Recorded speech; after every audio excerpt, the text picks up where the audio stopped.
Deschide TikTok-ul să-mi vezi filmarea, că de dorul tău mă apucă disperarea. Plâng și ochii mei în lacrimi te privesc, dă măcar un semn să mă liniștesc. Îmi respinge apelul atunci când te sun. Nu știu ce se întâmplă cu tine acum. Nu vrei să mă auzi, nu vrei să mă mai vezi. Cred că și pe Insta o să mă blochez. N-am dormit și toată noaptea te-am sunat. Telefonul tău îmi dă doar ocupat. Îmi vine să spar și să îl fac prăpăd. E nenorocire dacă nu te văd. Deschide TikTok-ul să-mi vezi filmarea, că de dorul tău mă apucă disperarea.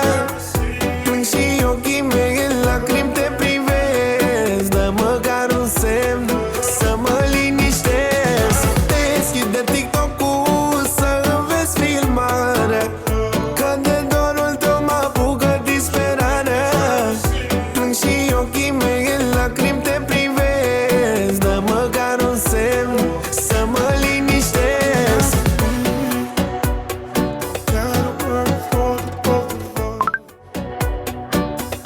Put you in the driver's seat. Got a girl in Nu știu când mă pot abține să nu beau.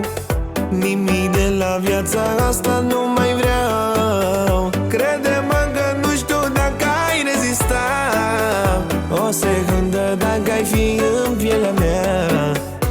Aș veni la tine, dar presimt că tu, dacă cer iertare, îmi vei spune nu.